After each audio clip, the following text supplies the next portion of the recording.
Before starting our this lecture from page number 28 to 32, یہ آج ہم لوگ کمپلیٹ تو نہیں کر سکیں گے. آبویسلی یہ کافی لینتھی چیپٹر ہے, کافی ڈیٹیل میں ہے. تو پہلے ہم اپنے پریویس کویسچنز جو چیپٹر ہم لوگ کر رہے تھے سخاوت والا, اس کو پہلے ہم دیکھ لیتے ہیں.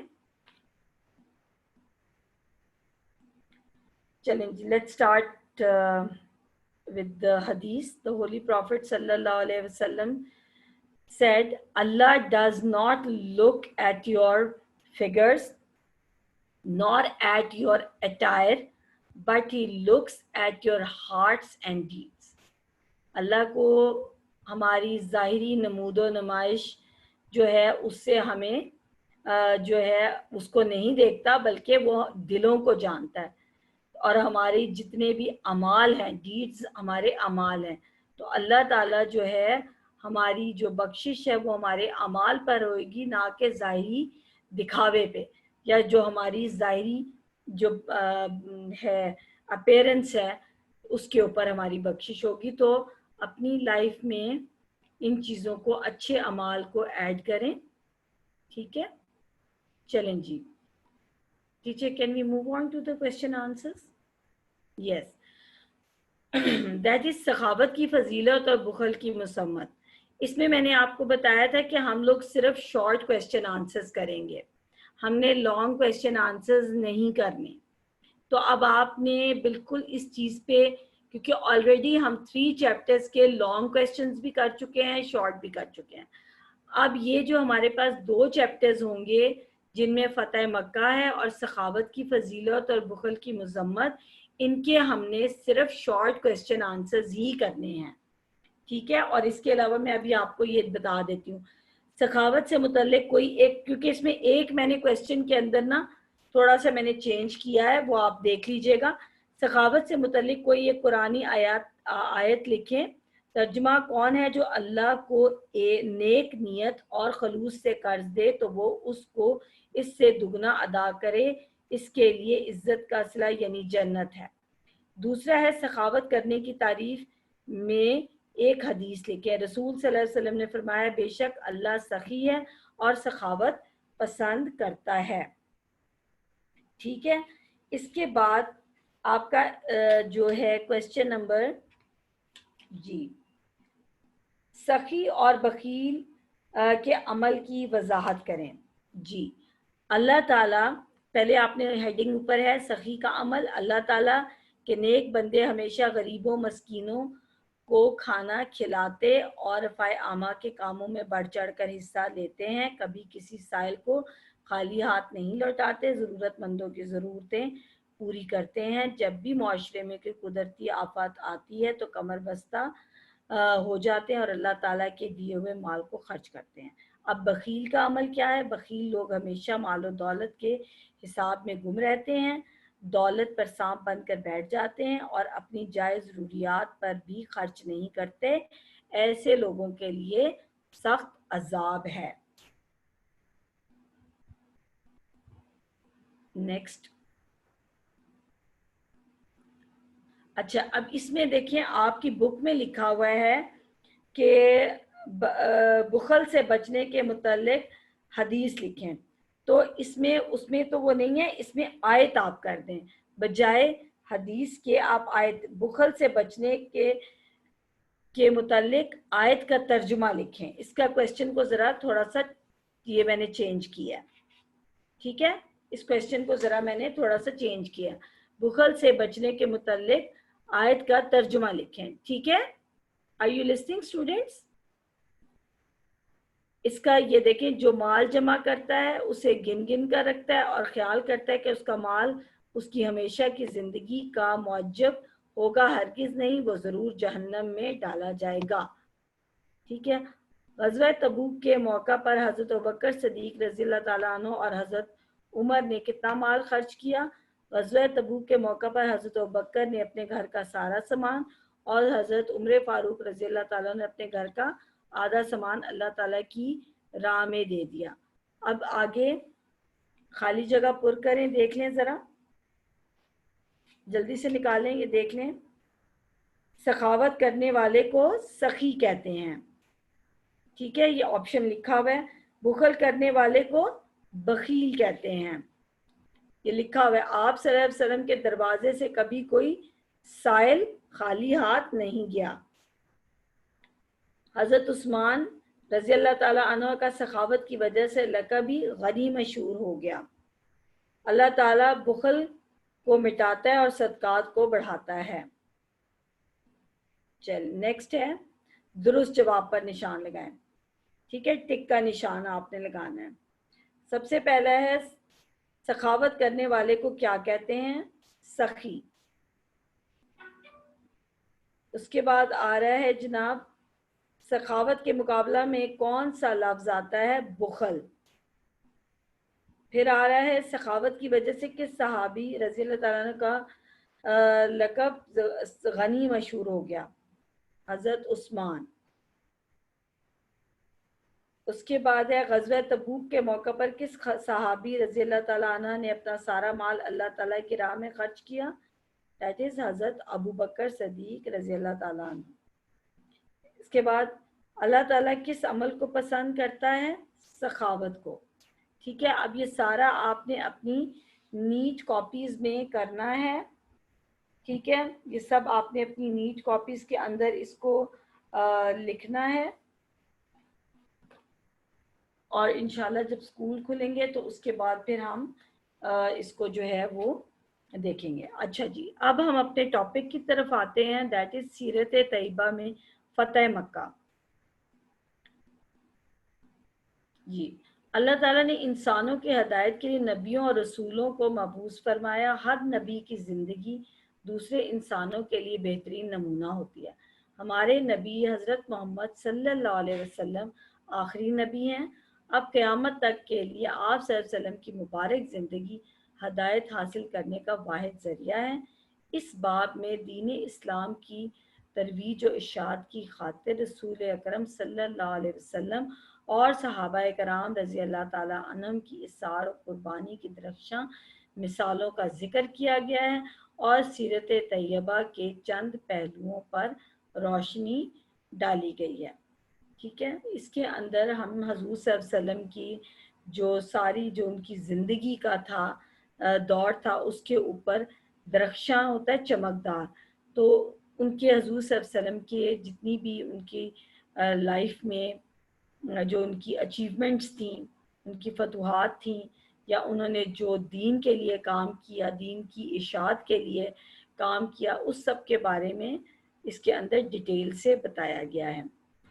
ٹھیک ہے, فتح مکہ. اب اس کا پس منظر دیکھ لیتے ہیں.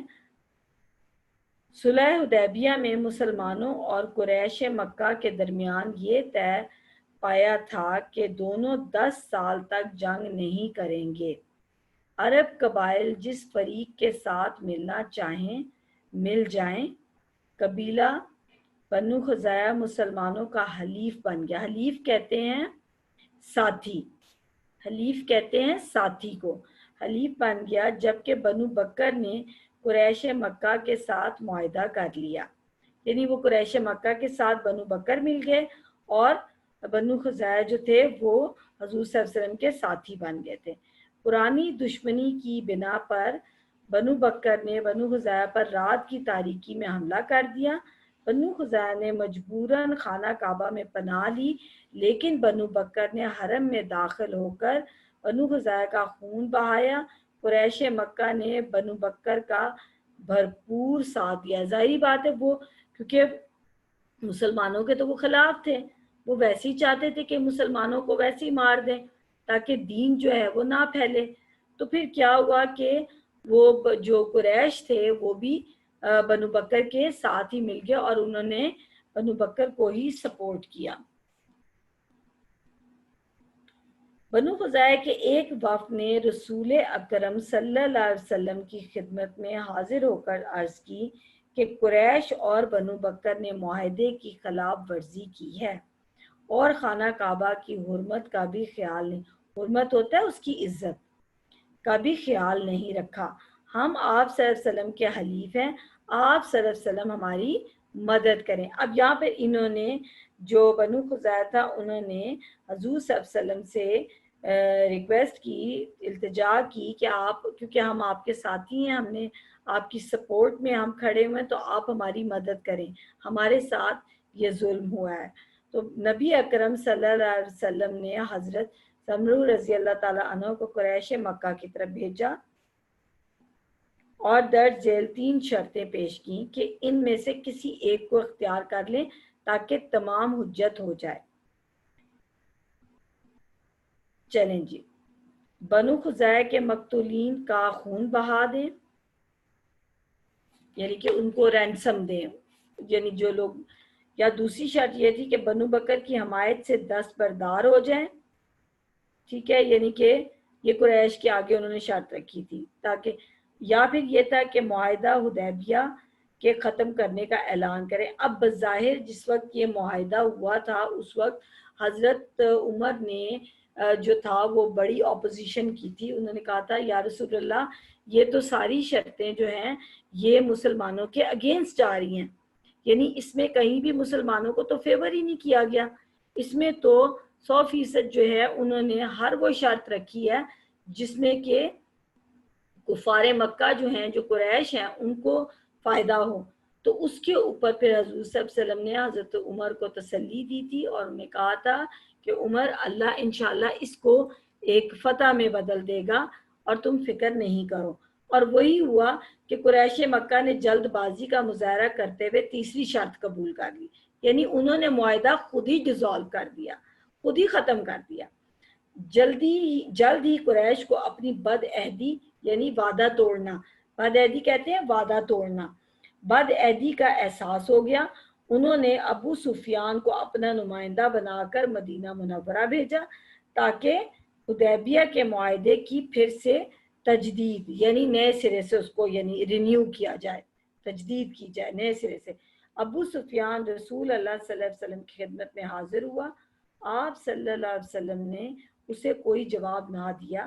اس کے بعد وہ کئی اور صحابہ کرام رضی اللہ تعالیٰ عنہم سے ملا، لیکن صلح کی کوئی تمام کوششوں میں ناکامیوں کے بعد ابو سفیان مکہ مکرمہ لوٹ گیا۔ اب اس میں جو مین پوائنٹ ہے وہ یہ ہے کہ دیکھیں، ایک تو اللہ تعالیٰ نے ان سے یہ خود ہی کروا لیا، حالانکہ وہ خون بہا بھی دے سکتے تھے، وہ بنو بکر کی فیور بھی کرنا چھوڑ سکتے تھے، وہ یہ دونوں شرطوں میں سے کوئی ایک شرط مان سکتے تھے، لیکن جب اللہ تعالیٰ کسی کے لیے کچھ اچھا کرنا چاہتا ہے تو وہ اس کے زبان سے ہی وہ چیز اس کے دل میں ڈال دیتا ہے اور وہ اس کی زبان پہ آ جاتی ہے۔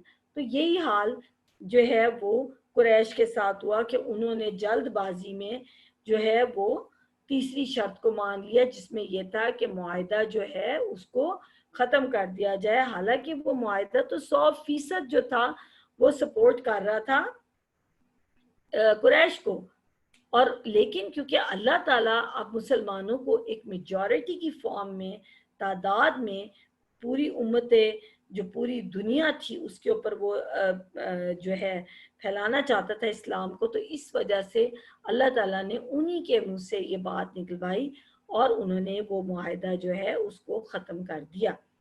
اب اس کے جو سب سے بڑے جو سگنیفیکنس تھے، اس کی جو ایک کامیابی تھی وہ یہ تھی کہ اس سے مسلمانوں کے حوصلے بلند ہوئے، مسلمانوں کو اپنی اسٹرینتھ کا پتہ چلا، کیونکہ مسلمان اس وقت تک جو تھے وہ تعداد میں آ چکے تھے اور وہ کافی زیادہ تعداد میں آ چکے تھے۔ تو اس سے یہ ہوا کہ مسلمانوں کا جو ایک دھاک ہے وہ بیٹھ گئی تھی کفار مکہ پہ، وہ ڈر گئے، انہوں نے کہا کہ مسلمان جو ہیں ہم معاہدہ توڑ چکے ہیں اور اب مسلمان اس کو رینیو نہیں کریں گے، اور اب اگر وہ مکہ میں آ جاتے ہیں، داخل ہو جاتے ہیں، تو ان کو واپس کرنا یا ان کو واپس بھیجنا اب ناممکن ہے، کیونکہ انہیں یہ پتہ چل چکا تھا کہ مسلمان جو ہیں وہ 10,000 سے بھی زیادہ تجاوز کر چکے، کیونکہ مسلمان اس وقت تک بہت زیادہ اسٹرینتھ میں آ چکے تھے۔ اسلامی لشکر کی مکہ مکرمہ کی طرف پیش قدمی۔ اچھا، یہ اب ہمارا جو ٹاپک ہے اس کو ہم منڈے پہ پوسٹ پون کرتے ہیں. ٹھیک ہے, اب آپ لوگوں نے اس کو اچھی طرح سے ریڈنگ کرنی ہے, اور اس کے جتنے بھی ڈیفیکلٹ ورڈز ہیں وہ آپ کے یہ بک کی بیک سائڈ پہ بھی دیے ہوئے ہیں, اور اگر آپ کو کوئی معنی سمجھ نہیں آتے ہیں تو آپ وہاں سے بھی وہ ہیلپ آپ لوگ لے سکتے ہیں. ٹھیک ہے, اور اس کے علاوہ آپ لوگوں نے جتنا بھی ابھی تک ہم کام کر چکے ہیں ان سب کو آہستہ آہستہ آپ لوگ یاد بھی کرنا شروع کریں. ٹھیک ہے, اس سب کو یاد کرنا شروع کریں, کیونکہ جس طرح ٹیچر